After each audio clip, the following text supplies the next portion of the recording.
आज का ये सत्संग है, भजन करना है तो इस सत्संग को आप जरूर सुनो।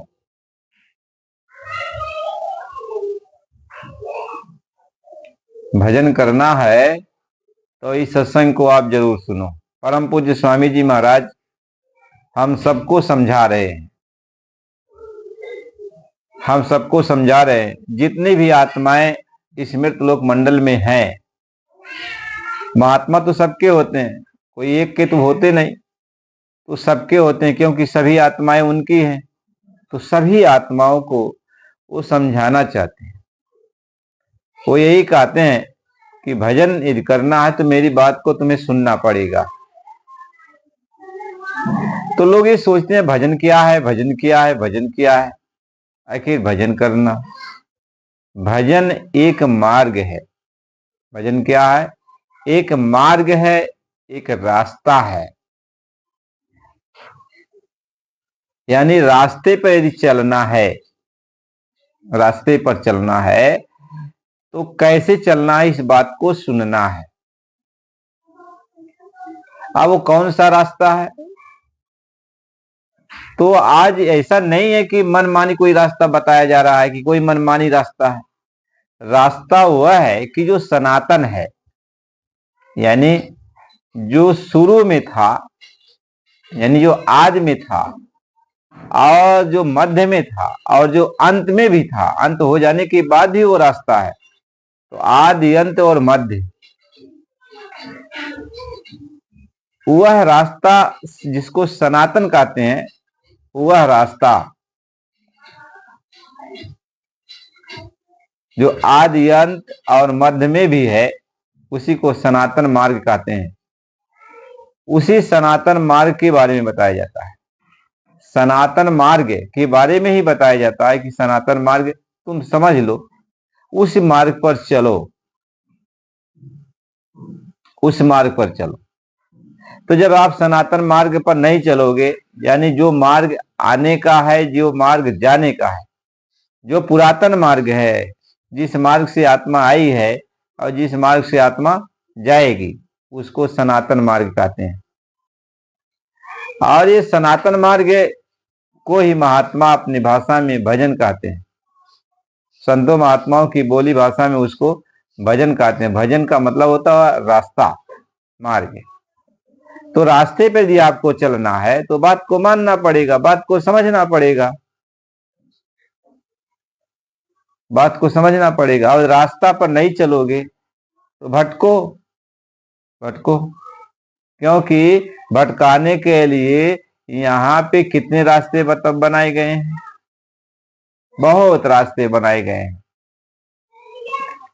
कोई भी रास्ता आप पकड़ लोगे तो उस रास्ता से कहीं और चले जाओगे, दूसरा कोई रास्ता पकड़ लिया उससे कहीं और चले जाओगे। लेकिन जब अपना सही रास्ता पकड़ लोगे तो अपने घर पहुंच जाओगे, बस। तो भजन का जो मार्ग है वो अपने घर जाने वाला मार्ग है, सीधा मार्ग है, सच्चा मार्ग है, सनातन मार्ग है। ये मार्ग सिर्फ वही जानता है जो अपने घर से आता है। क्योंकि यहाँ तो सब लोग गए भूल, आत्माएं तो सब जानती थी, लेकिन अब तो गई भूल। भूल भरम का पर्दा पड़ गया, आंख के सामने पर्दा पड़ गया, कान के सामने पर्दा पड़ गया। ये भूल भरम का तो पर्दा पड़ गया, तब आत्मा तो गई भूल। लेकिन अब इस चीज को बताने वाला जब अपने घर का, अपने घर से कोई आएगा, वो बताएगा, तभी हम इस मार्ग को जान पाएंगे। नहीं तो ये मार्ग तब लुप्त हो गया, तब से लुप्त हो गया है कि जब से जो है हम अपने देश को भूल गए। कहीं जा दिन से तुम शब्द विसारा और मन संग यारी ठाने, सूरत तू दुखी रहे हमें जानी। मालिक ये कह रहे हैं कि हम ये जानते हैं कि तुम अब दुखी हो। क्यों? कोई भी इंसान हो, यदि अपने घर का मार्ग न पावे, भटक जाए, तो उसको तकलीफ ही तो मिलेगा ना। अब जंगल में भटक गया, रास्ता नहीं पा रहा, तो जंगल में अब भटक रहा है, अब दुख मुसीबत उसके ऊपर पड़ रही है।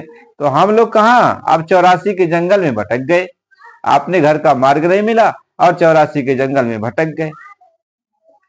अब ये 84 का जंगल आप सोचते हो केवल यह कीड़े मकोड़े की जोनी ही नहीं, 84 का जंगल ये जो है ये स्वर्ग आदि वैकुंठ लोक भी है। ये 84 का जंगल जिसमें ये देवी देवता का जो स्वरूप है यह भी 84 के जंगल में ही आता है। और नीचे का जो है ये मतलब उधर का देवी देवताओं का जो लोक है वह उसको वहां थोड़ा आराम मिलता है और नीचे के लोकों में थोड़ा तकलीफ मिलता है, बस बात इतना है। लेकिन ये सब 84 में ही आते हैं। ये न कहो कि देवी देवता 84 में नहीं आते हैं, देवी देवता भी 84 में आते हैं। 33 करोड़ देवता ये भी 84 में आते हैं। ब्रह्मा विष्णु महेश सब 84 में आते हैं। ये सब 84 का जंगल है। इसीलिए इसमें दो बनाया, एक पाप बनाया एक पुण्य बनाया, पाप बनाया एक पुण्य बनाया, एक स्वर्ग बनाया एक नरक बनाया और एक मध्य का जो कर्म क्षेत्र बनाया ये मानव तन। इसमें 84 में एक ही शरीर है जो कर्म है, जिससे आप अपने घर जा सकते हो, अपने घर जा सकते हो। तो बात तो समझो। तो यदि अपने घर का मार्ग सही नहीं मिलेगा तो हम कहाँ जाएंगे? या 84 के ही मार्ग पर जाएंगे। 84 के मार्ग में देवी देवताओं की पूजा है, पितरों की पूजा है, पेड़ पौधों पाकर गंगा जमुना की पूजा है, आज जितने भी पूजाएं हैं सभी 84 की पूजा है, सब 84 की पूजा है। इसीलिए 84 का चक्कर कहते हैं, इसी को 84 का चक्कर कहते हैं, महात्मा ये समझाते हैं। अब यही चक्कर हम लोग काटते हैं क्योंकि अपना घर यह भी मार्ग है, देवी देवताओं के पास जाने का मार्ग है, स्वर्ग में जाने का मार्ग है और लोकों में जाने का मार्ग, सभी मार्ग है, सभी मार्ग है। ये नहीं है कि मार्ग नहीं, सभी रास्ता है। जो भी रास्ते पर आप पहुंच जाओगे, जहां वो मार्ग जाता वहां आप पहुंच गए। इसलिए महात्मा कहते हैं कि ये जितने भी मार्ग हैं, अपने घर जाने वाला मार्ग छोड़कर जितने भी घर मार्ग हैं, ये सब 84 में ही आपको ले जाएंगे। कोई स्वर्ग में ले जाएगा, कोई वैकुंठ लोक में ले जाएगा, कोई ईश्वर के लोक में ले जाएगा,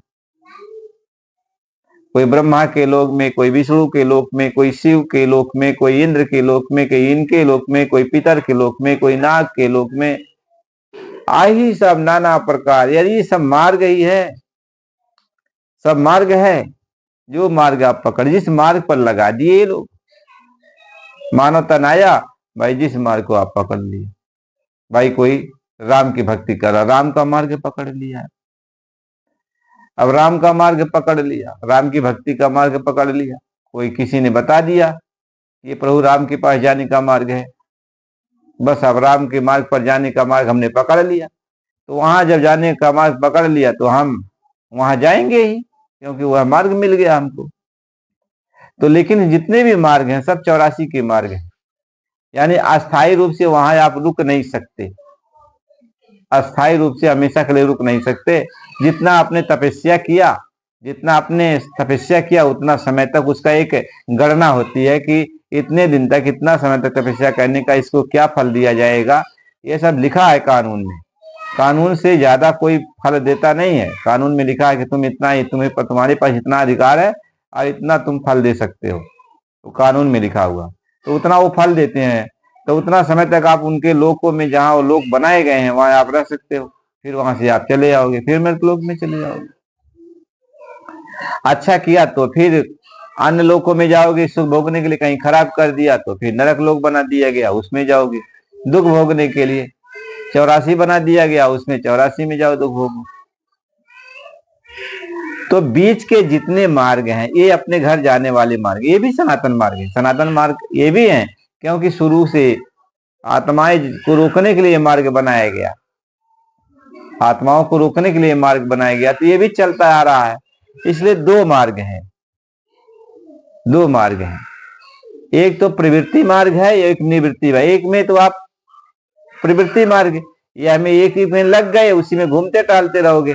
एक निवृत्ति मार्ग है, एक को पकड़ लिया तो अपने घर चले पहुंच गए। तो निवृत्ति मार्ग को जो है महात्मा बताते हैं, संत बताते हैं कि आप अब निवृत्त हो जाओगे, इस देश से निवृत्त हो जाओगे, अपने देश चलोगे। एक भोग भोगने का मार्ग है और एक भोग से अलग होने का मार्ग है। एक सुख का मार्ग है, एक दुख का मार्ग है। एक पाप का मार्ग है, एक पुण्य का मार्ग है। एक अच्छा का मार्ग है, एक बुरा का मार्ग है। तो दो मार्ग हमेशा दैत्य बनाया गया, अच्छा बुरा, लाभ हानि जस, एक के साथ एक लगा हुआ, एक के साथ एक लगा हुआ। तो अपने घर जाने का मार्ग जो भक्ति मार्ग है, अपने घर जाने का मार्ग भक्ति मार्ग है, और यहाँ पे रहने का मार्ग माया का मार्ग है। माया और भक्ति यानी भगवान के दो मार्ग हैं, उस प्रभु के इस दो मार्ग हैं, एक माया का मार्ग और एक भक्ति का मार्ग। भक्ति का मार्ग संतों के द्वारा मिलता है और माया का मार्ग अवतारी शक्तियों के द्वारा मिलता है, ऋषि मुनियों के द्वारा मिलता है, पीर पैगंबरों के द्वारा मिलता है। जितने भी शक्तियां आती हैं उनके द्वारा ये जो है माया का मार्ग मिलता है। अब इस माया के मार्ग में ही जो है 9 प्रकार की भक्ति बता दिया गया कि 9 प्रकार की भक्ति, ये सब माया की भक्ति है। यानी इस 84 की भक्ति, आप इसमें जाओगे, इसमें आप जाओगे तो राम की भक्ति कर लिया, कृष्ण की भक्ति कर लिया तो कृष्ण लोग चले गए, राम लोग चले गए, स्वर्ग लोग चले गए, वैकुंठ लोग चले गए, नारायण लोग चले गए, साकेत लोग चले गए, सायुज लोग चले गए, ऐसे सायुज से लोग चले गए, बहुत सारे ऐसे लोग बनाए गए, आप चले गए। तो मुख्य रूप से समझाने के लिए 2 मार्ग है, एक काल मार्ग, एक दयाल मार्ग है। काल मार्ग 84 का ये जो मार्ग है, जो भी वेद पुराण ग्रंथ उपनिषद गीता बाइबल कुरान ये सब बनाया गया, सब में ये काल मार्ग ही है। यानी आप इस काल मार्ग से बहुत जगह आप जो है अंदर में जितने भी लोकांतर बने हैं सब आप जाओगे। और दयाल मार्ग जो है ये संतों के द्वारा बताया जाता है। तो दयाल मार्ग का वर्णन वेदों में, उपनिषदों में, ग्रंथों में इसमें नहीं है, क्योंकि ये दयाल मार्ग का वर्णन जो है ये संत ही करते हैं जब वो आते हैं। और यहाँ का जो मार्ग है, जो काल मार्ग है, या वेदों में, उपनिषदों में, ग्रंथों में, पुराणों में, सब में लिखा गया है। तो काल मार्ग में भी 2 मार्ग बनाया गया, काल मार्ग में भी 2 मार्ग बनाया गया। एक मार्ग जो है, एक मार्ग भक्ति का मार्ग बनाया गया और एक मार्ग जो है माया का मार्ग बनाया गया। अब इसमें भक्ति का मार्ग में आप जब चुनोगे तो भक्ति का मार्ग में ईश्वर की आप भक्ति, यानी ईश्वर की भक्ति आप कैसे करोगे, जो त्रिलोकीनाथ की भक्ति कैसे करोगे, जो सबका मालिक है, तीनों लोक का मालिक है, उसकी भक्ति। तो उसकी भक्ति है, वह भी उसके पास जाने का मार्ग है, उसको भक्ति मार्ग कहते हैं। और फिर इन देवी देवताओं के पास और लोकांतरों के पास जाने का जो मार्ग है उसको माया का मार्ग कहते हैं। यानी माया के द्वारा आप तपस्या कर रहे हो तो माया मांग रहे हो, राजपाट मांग रहे हो। माया का मतलब होता है आप अपनी सुख सुविधा की हर चीज मांग रहे हो। तो काल मार्ग में भी ये दो चीजें हैं, एक भक्ति मार्ग है और एक माया का मार्ग है। तो माया का मतलब होता है आप किसी देवता की पूजा कर रहे हो, प्रसन्न हो गए तो पूछे क्या चाहते हो, तो आप कह दो कि हमें ये चीज चाहिए, राजपाट चाहिए या धन दौलत चाहिए या आसाराम की सुविधा की बात मान ली, जो भी मांगना है तो ये चीज है। अब वही यदि आप भगवान से विनती कर रहे हो, यानी जो तीनों लोग का मालिक है उसकी प्रार्थना कर रहे हो, उससे विनती कर रहे हो और उससे विनती कर रहे हो कि हमको कुछ ना चाहिए, हमको सिर्फ मालिक चाहिए। तो अब वो बताया गया है कि आप मालिक की भक्ति कैसे करोगे, भक्ति मार्ग क्या है, तो वेदों में उसका वर्णन किया गया है, उपनिषदों ग्रंथों में वर्णन किया गया है, पूरा कुरान बाइबल हदीस में वर्णन किया गया है। तो आप उस अनुसार आप भक्ति करोगे, जिसमें 9 प्रकार की भक्ति भगवान राम ने ही बताई कि प्रथम भगत संतन का संगा और दूसरा ममृत कथा प्रसंगा। तो ये सारी भक्ति भगवान राम ने बताई। तो संतों का संग, संतों का संग, उनकी कथा, उनके द्वारा। अब ये संतों का वर्णन का मतलब ये होता है जो घर बार छोड़ दिए, साधु सन्यासी बन गए हैं, भगवान की आराधना करते हैं, उनको संत कहते हैं, उनको इस मार्ग में संत कहते हैं। ऋषि मुनि कहते हैं, संत कहते हैं, पीर पैगंबर कहते हैं, औलिया फकीर कहते हैं उस मार्ग में। तो ऐसे संत महात्मा के पास उन्होंने जाने के लिए कहा कि संतों की संगत करो तो हमारी वो कथा सुनाएंगे, फिर आपको संतोष देंगे और नाना प्रकार की। तो इस तरीके से ये भक्ति है। तो काल मार्ग में भी ये भक्ति है। लेकिन वेदों, पुराणों, उपनिषदों, ग्रंथों में, गीता, बाइबल, इंजील आदि में जितने भी धर्म ग्रंथ हैं उसमें दयाल मार्ग का जिक्र नहीं है, क्योंकि दयाल मार्ग को रोक दिया गया। तो दयाल मार्ग को रोक दिया गया। यह जो है तीनों लोक के मालिक ने एक कर्म का विधान बनाकर आत्मा के ऊपर कर्मों का पर्दा डाल करके आत्मा जिस मार्ग से आई थी उसी मार्ग को ही रोक दिया। यानी आत्मा अब आंख की अंधी कान की बाहरी हो गई, अंधेरा छा गया तो उस मार्ग को भटक गई। तो उस मार्ग को अभी थोड़ी बताएंगे, ये तो उस मार्ग से आपको भुलवा दिए, हटा दिए और अपना जो बनाया कानून है, अपना जो मार्ग है, इसमें अब जीव को लगाने लगे। इसलिए कहा है अपनी पूजा सब विधि गाई, जीव चले 84 माही। ये अपनी पूजा ही सारी विधि विधानों से समझा रहे हैं और जिसमें जीव 84 मार्ग में चलता है। ये सब 84 के ही अंदर आते हैं, 84 के अंदर आते हैं। तो इसलिए आप लोग ये सोचते हैं कि महात्मा जब बात बताते हैं तो लोग कहते हैं भाई ये वेदों में नहीं लिखा हुआ, ग्रंथों में नहीं लिखा हुआ, पुराणों में नहीं लिखा हुआ, उपनिषदों में नहीं लिखा हुआ, जगह एक और कहीं किसी जगह लिखा नहीं हुआ है। तो ये कहां से ये मार्ग चला आया, कहां से मार्ग चलाया? तभी संतों पर करते तान, संतों पर तान कसते हैं।